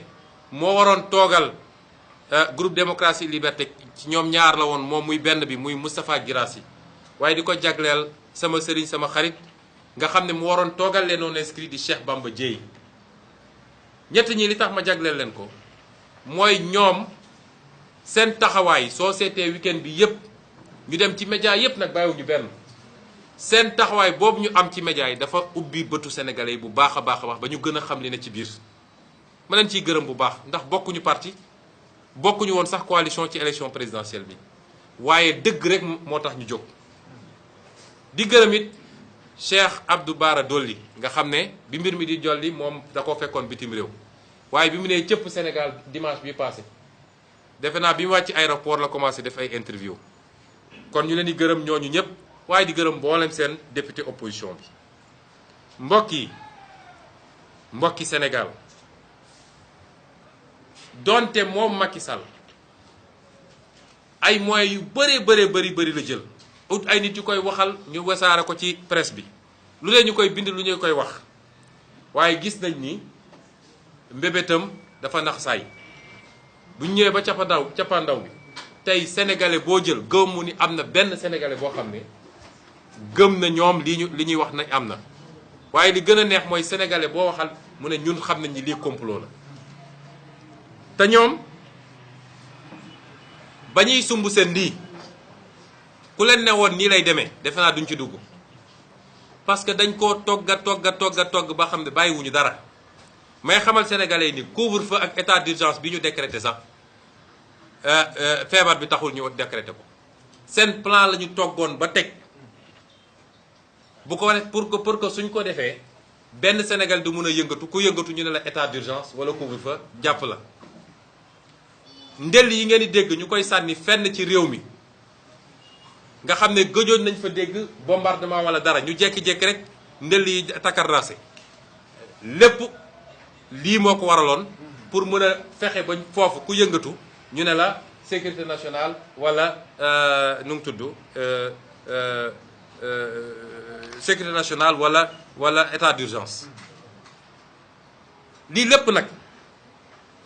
lépp Macky Sall ak état am dajale ko jubluwuñ si lu dul nu ñuy faagagalee benn adversaire man de xaw ma woon ni am naa dayoo boobu ci Sénégal lii lépp nga dajale ko def sa complot mobiliser moyens yëpp pour faagagal benn adversaire rek ndax adversaire boobu wër nga fu ne pour am fu ñu jàppe fu ñu ko mën a jàppee ni mës naa jël ci xaalisu réew mi ba may nekk ci biir di liggéey mës naa jël dërëm gu mu moomul ci xaalisu réew mi wala mës naa jël ay terrain yu moomul wala mës naa fu ne nga wër ko amoo ko nga ne kon naa génn ci loolu dem ut ci vie privée fu ma koy jaare pour faagaagagal ko lii dafa ñaaw ci Sénégal dafa ñaaw ci Afrique ndax waroon dépasser lii may wax nag Macky Sall moom ci boppam ak ñi mu àndal ne ko léegi de seeni pexe xam nañ ko te fi ngeen ñu woo mën nañ leen fi fekk te jël nañu suñuy matuwaay bu dee lii rek moo des ci pexe nañu xam ni dinañ leen ci fekk te jël nañ suñu matuwaay du ma sori nag ndax wax bu yegg boroom xel moomu ko kon mbokk yi duma sori ci démontrer lan mooy complot bi Sénégal yëpp xam nañ ko ndax boo defee li nga def ba pare dem woo gendarmerie jox ko ne defal enquête gendarmerie def enquête génne ci lii may wax nii PV gendarmerie loolu rek moo ci nekk bu njëkk gendarmerie dafa ne lii ñu wax siif mënul am fii li ko firndeel mooy ñetti seede yi fa seede yëpp nee nañu lii mënu fee am mënu fee am dégguñu ko gisuñu ko waa seede lu muy jëriñ ñu xoqatal seede yi ba tey ji ñu ngi leen di xoqatal ñooñu ne leen du ngeen ñu wax loolu ñu warut a wax du gendarmerie moo leen xoqatal de waaye procureur mi doon woote di joxe ay ordre parce que gendarmerie day appliquer ordre yi procureur ci boppam moo leen doon xoqatal rek pour ñu changer seen version ñu ne defuñu ko gon nga andi ay seede yi ne lii amu fi loolu rek doyat na nga yenu ndaw si yóbbu hôpital ñu génne PV médical ne la lii amu fi kooku jeexoon na ci wax nga ne loolu doyul faw rek ma continuer parce que kii su ma rëccee ci bii fiir naa ko su rëccee ci fiir bi dootuma ko mës a fiir ci àdduna moo tax Sénégalais nañu xam ni Macky du dellu gannaaw seen programme yëpp dinaa leen ko wax fi mu toll nii PV boobu lan moo ci nekkati mooy gannaaw bu mu ne lii amul dafa jël ngàcce gàllaama gendarmerie dafa jël jotam di wone kii nga xam ne moo ne dañ koo siif li mu wax yépp te bu ñu demee vérifier ko amul moto ma jël si ñu xool oto ko jël si envoyé na ma SMS ñu xool SMS amul ana SMS effacé naa ñu def réquisition ab benn arabe moo envoyé SMS sama baay porté na plainte Ousmane Sonko ñu vérifier plainte musul am suñ ko doon génnee war naa feesal ab page wala ñaari page loolu wane ni kooku amul crédibilité bu ñu ko war a mën a dégloo parce que su benn fen rek amoon décrédibiliser na ko waxuma laa nag lu ëpp 30 fen ci benn wax waaye li gën a neex ci mbir mooy PV gendarmerie bi yemul foofu mbokk yi PV gendarmerie bi dafa dem ba wane ni lii ab complot la ndax bi ñu demee ba ne ndaw si ku la jël si bi mu demee ba xam ni sës na mu ne xaw ma naka Ahmed Mbaye ñu woo kooku ne ko yow noo def ba jël si ko mu ne damaa woo sama benn xaritu avocat bi woo médecin ñu ñëw jël si ma dem jëli ko ñu ne ko yow ndax da ngay def politique mu ne dee def ma politique waaye sama nijaay wala sama baay day def politique Benno Bokk Yaakaar la bokk waaye xale yi gaaw nañu génne photo yi yor t-shirt u APR Benno Bokk Yaakaar nekk ci meeting loolu su dul def politique lan mooy politique ci Sénégal gis nga am réew bu normal boo jëlee koo xam ne dem nañ ba jàpp ni c'est l'un des principaux opposants ci ñu gën a jàmmaloo ak nguur gi la ñu naan dañ koy tuumaal dañ koy utal dara ci biir enquête bi ñu génne ci turu parti Macky Sall rek loolu dafa waroon jeexal mbir mi waaye sax dafa waroon ubbi beneen dossier mooy dossier complot bi contre ñoom mooy li amoon Amérique ci dossier bi ngeen dégg Watergate nga xam ne président Richard Nixon ci boobu lañ ko wàccee kon di lépp su dajee ci dossier complot bi leneen firndeel ko ndax yéen ñëpp dégg ngeen ab message boo xam ne ab avocat buñ ci tudd te ma wax leen ni looloo ngi waaj a tas baro bi fi mu toll nii sànq rek réunion am na yoo xam ne ci yooyu la avocat buñ ci tudd ne moom moo bind na bindul man xaw ma te ñëpp xam ni avocat boobu dafa jege torop kii di ministre de l'intérieur tey nga xam ne moo nekk ci complot bi ba ci baat bi loolu rek a taxoon sax ñu fal ko foofu mu nekk noonu ndax ñëpp xam nañ ni moom mooy l'homme des sales missions sale mission CREI pour liquider Karim sale mission agence judiciaire de l'État pour liquider Karim Khalifa ñu ne ko léegi demal ministère de l'intérieur pour liquider Sonko ku ma xam la nag ndax xombal la dëkk sama yaay di waa xombal ñu bokk benn quartier àndin et c'est déplorable que mbirum àdduna poñetu àdduna mun a yóbbee nit fii kon suñu nee kooku jege na ko noonu ba ñu ñaan soxnaam laaj du soxnaam moom mu mun a jël daal di bind daal di transférer ab message transférer ko kenn ci samay avocat te li andi transfert bi mooy bi ñu tuddee turam rek dafa woo sama avocat ne ko ah am naa problème waruñu woon tudd sama tur ci lii rawatina sama vie privée nangam bi mu raccroché léeg-léeg xam nga dernier numéro bi nga woo booy gaawtu mun nga juum yónnee ko kooko moo tax message bi egsi foofa seeni pexe dañoo xamul luy yàlla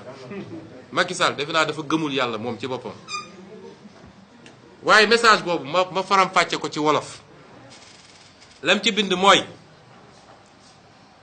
ci mbir mii ci coow lii am dinaa ci joxe benn conseil la ñu bind ci message bi mu transféré moom bu dee moom bindu ko it jot na ko parce que dafa bokk ci cercle bi doon ko transféré keneen ku bokk ci cercle bi parce que ku bokkul ci cercle bi duñu la envoyé message bi ku bokkul ci cercle comploteur bi doo jot message bi waaye lim ci wax dafa ne maa ngi leen di jox benn tegtal ci dossier bii nga xam ne dossier DSK la may wax suñu mbokk yi ni DSK mooy Dominique Strauss-Kahn nekkoon benn kilifa France boo xam ne dafa waroon nekk candidat ci élection présidentielle far mu am lu ko dab ba ñu jiiñ ko ni dafa siif benn nit fële New York coow mujj ci am ba mën na nekk candidat kon ñoom lii lépp nag buñ ci tuddee DSK rek moo liñ ciy jublu mooy nu ñuy def ba Ousmane Sonko du nekk candidat loolu rek la mu ne donc ci dossier bi li ma leen di digal yéen mooy bu leen ko tëj kaso ndax bu ngeen ko tëjee kaso dina yëngal réew mi nit ñi dinañ génn di manifester fii ak waa bitim réew pour ñu bàyyi ko mu génn mu ne donc li ma leen di sant man mooy bu ñu yëkkatee malaanu kiiraayam mooy immunité parlementaire bi na ko juge d'instruction convoqué mu ñëw mu déglu ko bàyyi ko mu ñibbi convoqué ko mu ñëw bàyyiwaat ko mu ñibbi ba keroog instruction bi jeex ñu dem procès bu ñu demee procès nag fexe leen ba fësal ni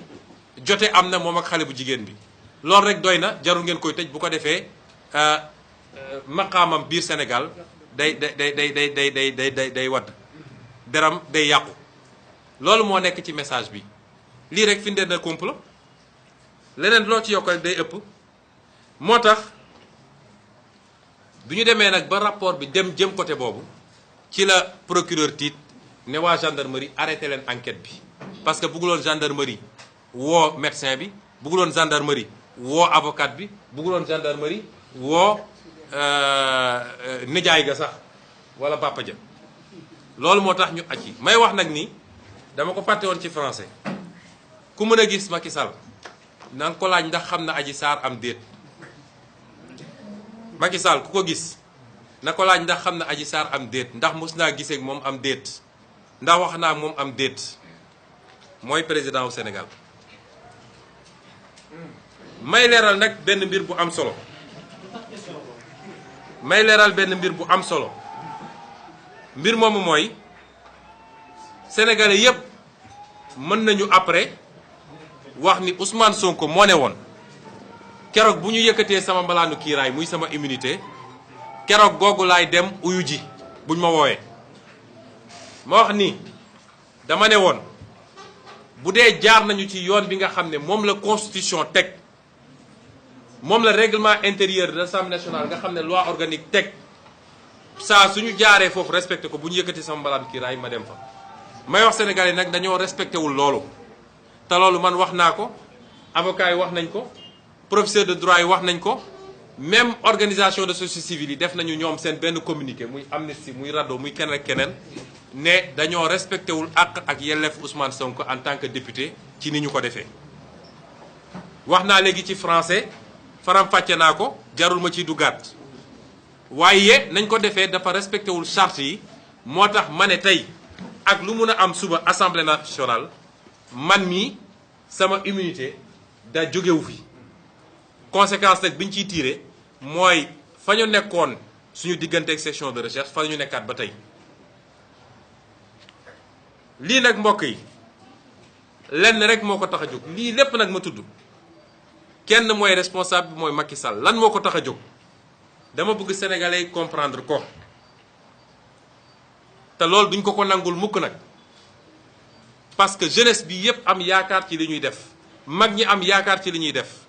jigéen ñi am yaakaar ci li ñuy def ñépp yaakaar ni projet bi mën na suqali Sénégal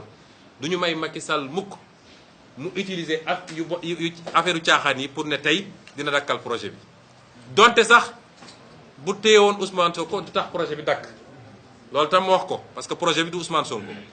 waaye Ousmane Sonko am na lu mu représenté ci projet bi moo tax ñun ñu ko bokk ñëpp duñ ko nangul loolu. may wax ni lenn rek moo tax a jóg Macky Sall mooy nu mu mën a gaawantoo pour juge bi inculpé ma mooy mu ne man maa def li ñu wax te du ko teg fenn nag ñu gaawantu def mandat de dépôt mooy ñu ñëw téye ma yóbbu ma ba rëbës loolu buñ ko xasee ba am dañuy ubbi instruction mooy juge bi day jël temps pour seet ndax lii am na wala amul di dajale pièces yi comme nag ci domaine bii dañu ne ci wàllu wii su dee dañu wax siif juge bi mun na jël temps bu ko neex su ko neexee mu jël 10 ans pour def instruction loolu bu ñu ko xasee ba am ma répété ko seen mbëbët yëpp mooy ci lu gaaw fii ak fan yi di ñëw wala fii ak heure yi di ñëw lu ñuy def ba ne coppet jàpp Ousmane Sonko yóbbu rëbës loolu bu ñu ko xasee ba def fa lañ lay bàyyi 3 ans 5 ans 10 ans fexe ba génne la ci fichier électoral bi ni ñu defoon Khalifa def ko Karim bu ko defee Macky Sall nag ne mun naa am lu ma neex mun naa déroulé lu ma neexee et cetera et cetera loolu laa wax ni ñun duñ ko nangul loolu rek moo andi lii lépp ngeen gis moo tax ma ne man mi Ousmane Sonko li ma waxoon ci sama génn bu njëkk bi mooy Macky Sall xamul droit Macky Sall xamul yoon Macky Sall bu xasee ba yëkkati projet ne tey ma faagaagal Yacine Fall fii rek askan wi taxawul ne ko lii d'accorduñ si Macky Sall kenn mënu koo tere mu def ko moo tax ma ne man dinaa taxaw jàmmarloo ak moom dinaa taxaw résister parce que loolu constitution moo ma ko may seen menaces yëpp ñuy wax appel à insurrection xaw ma lan man maa ne man Ousmane Sonko ci sama bopp dinaa taxaw résister ci lii ñu bëgg a def ak nu ma ko mënee waaye daa ko résister mën nañ ma ëpp doole parce que ñoo yor nguur waaye du yomb ci moom de résistance boobu niñ koy defee ni ma koy defee man kenn ku ne ci sénégalais bàyyi naa la yow nga natt sa bopp mais man ni ma koy defee mooy benn la ñu war a def suba tekkiwul sama mbalaanu kiiraay ma wax ko ñépp mu leer sama immunité laa yor encore ñaareel bi mooy kii ñuy wax Mamadou Seck nga xam ne am na fu ko gaa yi téye ba moomul boppam même suñu dellu siwaatoon toppaat yoon ba mu jaar ni mu war a jaare ñu lever sama immunité nee naa moom mënul nekk juge d'instruction bi parce que li mu jot a def wane na ni mandute amul ci moom juge bu amul mandute nag matul juge ma wax ni ñoo ngi bàyyi bët ak xel ki ñuy wax Samba Sall ñu koy wax doyen des juges ndax dossier bu ñu mus a monter fii contre opposant moo xam membre société civile la wala membre mouvement citoyen wala activiste wala acteur politique ñett ñii ñoo koy monter ñoom ñooy taalibe Macky Sall ci palais de justice bi mooy Serigne Bassirou Gueye procureur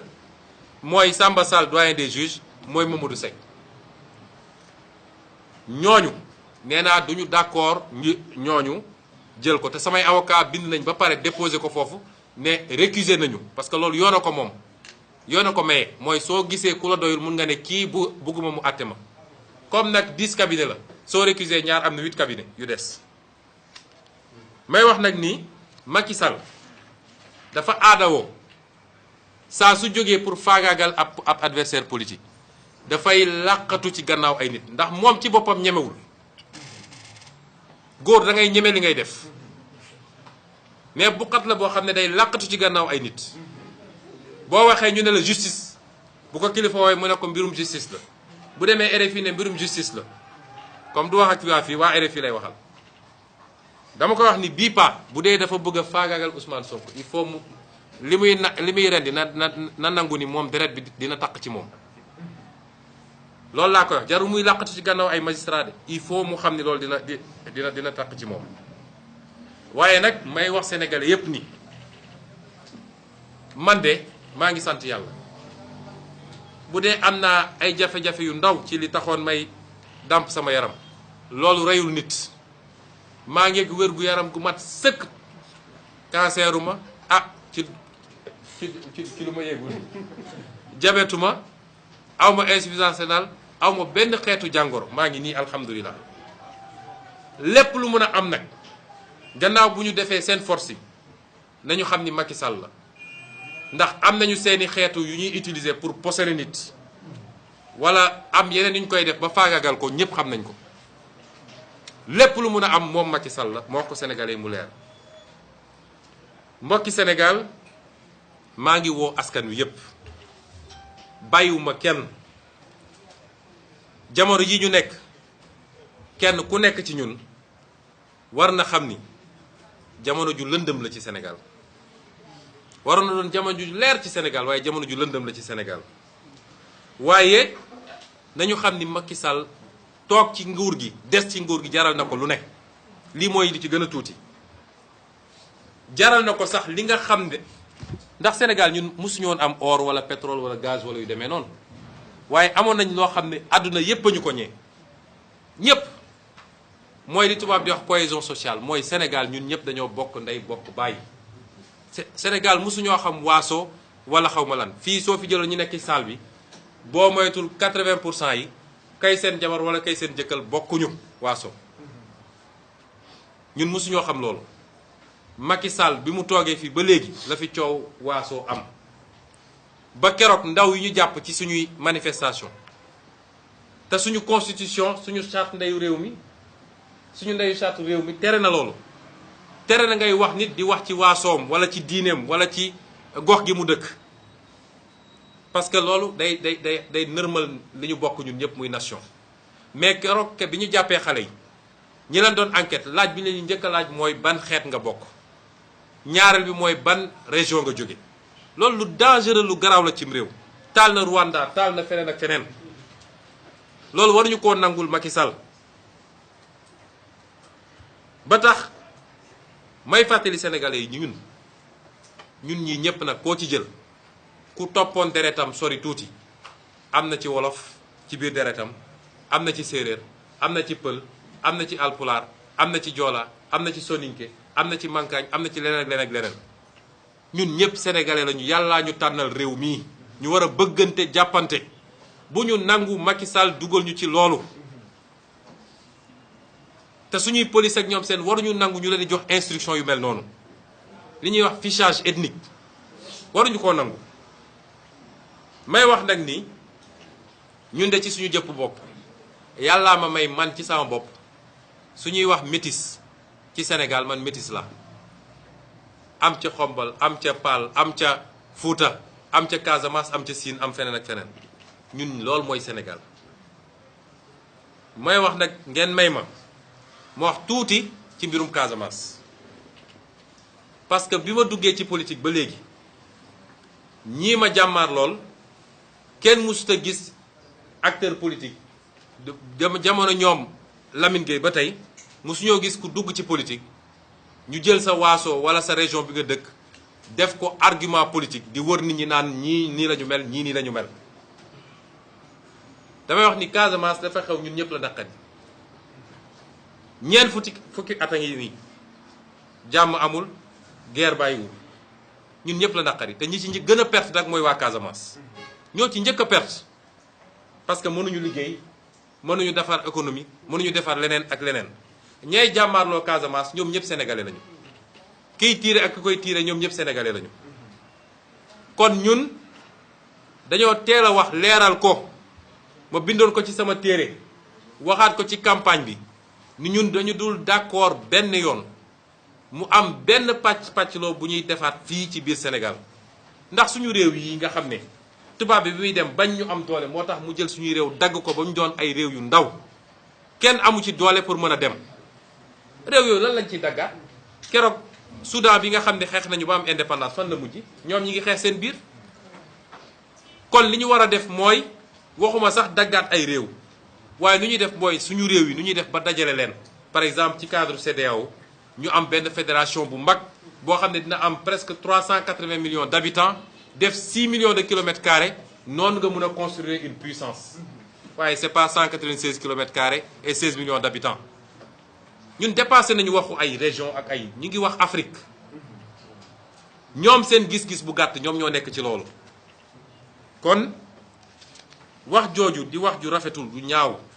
nga xam ne boole woon nañ ko ak yeneen wax yoo xam ne sax ci jëmale ko ci tarixa ak leen ñu dem ba Sénégal yi gis ni lii amul waaye su ñu demee ba lii am ñu jël ay xale dinañ laaj ban xeet nga bokk loolu dañ koy dénoncer te wax ko sénégalais ba ñu dégg ko kon Sénégal yëpp laay waxal Macky Sall dafa nekk ci ab yoonam mooy ñenn ci ñun jàpp nañ ni 3e mandat moo ko tax a jóg déedéet Macky Sall mandat à vie c'est-à-dire toog fi doon buur nekk fi ba mënatul ba xobidaas jox doomam wala jox keneen ku mu wóolu loolu ko tax a jóg loolu suñu démocratie mënu ko nangu kon ñun ñëpp ñoo war a taxaw parce que fii ñu toll ñi ci Sénégal ay nit dañ cee sonn xeex ci boobu ñun juddooguñu ñeneen di ci xeex ba ñu am niveau démocratie bii ñu am est-ce que war nañoo nangu seetaante Macky Sall ñëw faagagal loolu yëpp loolu mooy enjeu bi du Ousmane Sonko ku yaakaar ni Ousmane Sonko mooy enjeu bi da ngay nax sa bopp enjeu bi mooy Macky Sall bu jàllee ci bii pa Sénégal yëpp dina leen fi duma bëccëg ci mbir kam ku neeti d'accord maak moom xamal ni yaa ngi kaso moo tax ma woo Sénégalais yëpp woo naa jigéen ñi bu leen nangu da ngeen xeex ba sonn pour am loi yi ngeen am pour ni ñuy dalee ci kaw jigéen ñi ni ñu leen di jaaye doole jeex bu leen nangu ñu jël ko politiquer ko woo naa ndaw ñi nga xam ne lott nañu sonn nañu amuñu liggéey ñii ñi ngi dee ci géej gi ñii di dee ci désert bi ñuy wuti feneen lu ñu mënoon am fii seen réew may wax ndaw ñooñu ni xeex bii seen xeex la parce que lii ñuy def suñ ko réussir ba effacé ko xam leen ni amatu leen avenir fii biir Sénégal benn clan mooy toog noot Sénégal yi ku wax mu duma la woo naa acteur politique yépp acteur politique gu opposition bi ma wax leen ni Macky Sall lii ñun occasion la waroon doon ñu booloo manko daal di fexe ba wëlbati rapport de force bi parce que suñ ko bàyyee amul kenn koo xam ne di nga amati jàmm te amul kenn koo xam ne mus na laa xañ sa droit nga yaakaar ni dina la ko delloo jamais de la vie kon ñun dañoo war a profité ci lii booloo jàkkaarloog Macky Sall ba fii lay jógee respecté ñu may wax tamit ñi nga xam ne waa diaspora bi la di ay Sénégalais yoo xam ne dañoo bàyyi seen réew bàyyi seeni mbokk dem nangu nekk ay ndoxandéem feneen ngir rek lii nga xam ne échec la ci suñu réew te ñoom seen yorin bu ñaaw moo ko andi ba ndóol nekk fi ba ñàkk nekk fi ba chômage nekk fi ñu dem fortaatu loo xam ne dinañu mën a jàppale famille damay wax diaspora boobu yéen a njëkk a xam ñun li ñuy wax lu mu doon ba ñu commencé politique yéen a ñu njëkk a comprendre yéen a njëkk a ñëw bokk ci li ñuy def yéen a njëkk a ñëw dajale seen xaalis ne da ngeen ciy dugal kon xam leen ni xeex boobu ñu doon xeex dafa fekk mu am lu mu dox ak ba jege fi ñu war a jëm moo tax Macky Sall tiit moom ak ay ñoñam ba ne tey il faut ma arrêté ko xeex bi seen xeex la yéen waa diaspora du xeexu waa Sénégal rek waaye seen xeex la yéen it waa diaspora di wax mouvement citoyen gàcce ngaalaama ndax yàgg ngeen ci xeex bi te mosu leen ci ut dara ndax yéen jógu leen pour nguur waaye xeex bi tey lay door bu ñu jàpp ni xeexoon nañu 23 juin ak leneen ak leneen léegi nag ñëpp nañu wàcce loxo yi déedéet xeex bi tey lay door te li ñuy xeex tey dootul ab projet de loi bu ñu d'accord waaye li ñuy xeex tey mooy fexe ba jël départ boo xam ne fa la Sénégal di baaxee ba faw di wax waa société civile bi ne leen ah yéen de yéen a fi nekk di saytu démocratie di saytu yorinu réew mi di saytu li nga xam ne mooy suñu àq ak suñu yelleef am liggéey bu bari ak bu am solo bu ngeen ci def waaye bi mbir mi amee ba léegi jàpp nañ ay ndaw métital leen jàpp nañ ay ndaw toroxal leen jàpp nañ ay ndaw joxuñu leen seen àq ak seen yelleef bi li amee ba léegi ñoom dañuy làqatu ci mbedd mi di jàpp ay nit amul convocation amul dara jàpp ay nit yóbbu leen ñoom ñëpp tey ñu yóbbu leen instruction di leen sonnal di leen faagal te te ñenn ñi waroon def ay examen ñenn ñi di ay pères de famille ñenn ñi di ay hauts fonctionnaires loolu ay atteinte la aux droits humains ñu ngi leen ciy interpellé kon ñooñu ñëpp bu ñu dajee may massawu nag waaye juru ñi nga xam ne jàpp nañ leen di massawu ñi nga xam ne toroxal nañ leen seeni waajur maa ngi leen di massawu xam ni mënuma ñëw kenn ku nekk ci këram waaye jàpp leen ni sama xol diis na te sama xalaat yépp mi ngi ci yéen ñoo ngi accompagner seeni doom ndax bàyyiwuñu leen benn yoon suñuy avocat taxaw nañ leen subaak ngoon ñoo ngi leen di jàppale ndax lépp lu ci war ci seen lekk ak seen nekkin ñoo ngi koy def waaye ñoo ngi bokk naqar bi ak yéen ñi ñu jàpp nag nga xam ne lim naa leen sànq bi may wax ci français ñoom ñépp taxawaay bi ñu ci war a def ñu ngi koy def di wax tamit ni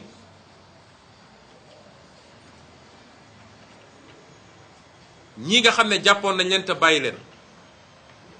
nga xam ne sonal na leen ñoom it ñi nga xam ne gaañu nañ ci maa ngi joxe sànq exemple rek xale bi ñuy wax Boubacar Ba nga xam ne fukki fan ak juróom benn rek la am fukki at ak juróom benn tey loxo bi dañ koo dagg ndax dañ ko alkaatee ko dóor bal ci loxo bi photo yaa ngi fii barki démb lañ ko def intervention ak ki nga xam ne ñu ngi koy wax Ousmane Diop Vito di Pastef Sindia nga xam ne tey dafa war a def rééducation parce que paralysie partielle la am waaye dañ ko opéré CTO bal bi ci bopp bi la newoon ñu dóor ko bal à bout portant yooyu yëpp ñu ngi koy naqarlu di leen massaw di wax ni Macky Sall na xam ni lii muy def dina ko dab ndax su dul fii di ci àdduna ndax dafa am loo xam ne bu wéyee ci violence d'État day yóbbu nit ci li ñuy wax crime contre l'humanité kon ñi ngi wax tam Macky Sall ni ñi mu jàpp ñu mat fanweer ak ñett na leen bàyyi ndax bàyyi na fi ñoo xam ne sàcc nañu xaalisu réew mi bàyyi na fi ñoo xam ne luxus nañu bàyyi na fi ñoo xam ne def nañu garaaw a garaaw ñii defuñu dara dul génn manifester réagir ci provocation bi amoon na leen bàyyi parce que ay prisonniers politiques lañu. may wax tamit ni ndaw sii nga xam ne madame Coulibaly la tudd parce que dama bëgg sénégalais yi xam ñu koy wax Ndeye Khady Ndiaye nga xam ne moom bërëb boobu ah ñu ngi koy faagagal gu métti parce que dañ ko doon forcer pour mu soppi déclaration mu bañ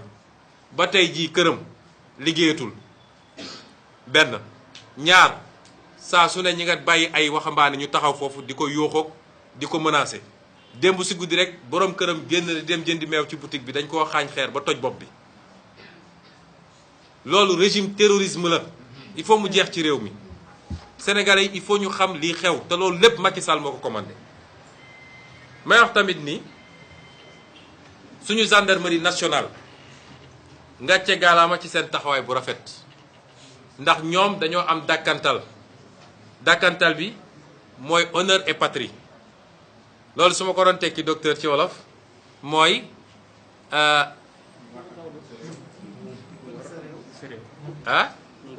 ngor ak bëgg sa réew ngor ak bëgg sa réew ngor nag dafa am kenn ku ma mësa ne est-ce que xam nga gore ak bëgg sa réew laa ko war a wax gore ak bëgg sa réew ndax gore moo sut ngor dafa am ku mësa ne est-ce que xam nga luy différence gore ak ngor ma ne ko déedéet mu ne ma soo nekkee plateau bugg a dem ngor bu dee yàlla may na wér-gu-yaram mun nga dox dem ba ngor waaye boo buggee dem gore boo mënul fay doo fa yegg loolay différence ngor ak gore ñoom seen dàkkantal mooy gore ak bëgg sa réew ni ñu taxawee ci dossier bi wane na ni gore nañu bëgg nañ seen réew ndax pression bu nekk nag def nañ leen ko waaye ñu taxawaay bu rafet def seen liggéey faraluñu Ousmane Sonko suñ ñoon faral ñoom xanaa kay ñi yoon nguur gi la ñuy faral mais def seen liggéey ba wax lu leer naññ lu wane ni lii ab fenk la kon gendarmerie boobu moom la askan wi bëgg moom la askan wi naw ndax gendarmerie institution lañu ñu leen di soññ ci loolu nañu doon ndey ji Cheikh ci ñëpp duñu gendarmerie Macky Sall duñu gendarmerie Ousmane Sonko ñun ñëpp la ñu boote njaboote nañu nekk li tubaab ni wax au-dessus de la mêlée waaye di wax tam waa police ni leen ay citoyen ngeen comme ñëpp xam nañ ñi ëpp ci yéen bëgg nañu réew mi bëgg nañ seen bopp kon def leen seen liggéey parce que loolooy seen liggéey waaye buñ leen ci yóbbee ci loo xam ne dafa ëpp li war a nekk ki ngeen di jàkkaar lool di ko tiim ko yor seen mbir di ko dóor na ngeen xam ni seen rakk la seen doom la kon nañu saytu yooyu parce que réew mi ñun ñoo ko bokk may daaneel mbokk yi ndax tënk français ci wolof yombul rawatina bu dee ab joola waaye jàmbaar la may daaneel di leen wax yéen mbokk yi maa ngi leen di woo ñu def benn say nañu def benn say benn takk ndax réew mi ñun rekk ko moom nañu def benn say jàmmarloo ak Macky Sall ak mbébétam bii mu am nga xam ne nu muy def ba far démocratie ci Sénégal moo ko tax a jóg loolu kenn ci ñun waru koo nangu na ngeen xam ni li ñuy wane dictature mooy ab buur boo xam ne moom rek mooy buur mooy bummi ku wax mu dóor saa su amee fenn dafa fekk ñi ëpp ci nit ñi dañoo bàyyi benn groupe bu ndaw dong fexe ba noot leen toog seen kaw te loolu mënul am lu dul dañ leen xoqatal ba pare kon nañu bàyyi ragal gi ku gëm yàlla mënoo ragal nañu def benn say jàkkaarloog Macky Sall résister ci li nga xam ne moom mooy mbébétam mooy fexe ba moom mu mun a noot Sénégal yor ko ba faw te kenn du wax kenn du ne d'accord maak moom kenn amul sañ-sañu ni samp naa sama ndënd parce que bokk maak moom gis-gis loolu moom laay tëjee di ci woo Sénégalais yëpp yi nga xam ne gëm nañu justice bëgg nañu lu baax ci réew mi di leen gërëm di leen sant asalaamualeykum wa rahmatulah wa barakaatu. balaa may daaneel nag wax naa ci sànq bi may wax ci olof dama fàtte faram-fàccewaat gannaaw bi ma waxee sama avocat waxoon naa ci français sama ñeneen ñi nga xam ne ñoom Cheikh Bamba Dièye ñoom Girassi liggéey bi ñu ci def am na solo donc wax naa ñoom Aïda Mbodj ñoom El Hadj Malick Guèye Mame Diarra Fam Aïssatou Sabara Abdou Bara Dolly Toussaint Manga Marie Sow sëñ Cheikh Mbacké sëñ Abdou Mbacké Daara Bara Dolly ñooñu ñëpp mënuma lim ñëpp mais ñëpp maa ngi leen di gërëm di rafetlu seen taxawaay ci liggéey bi nga xam ne def nañ ko te liggéey boobu tax na ba Sénégalais yu bëri gën a ubbi seen i gët ci li nga xam ne mooy ay pexe Macky Sall ñu ngi leen gërëm di leen sant.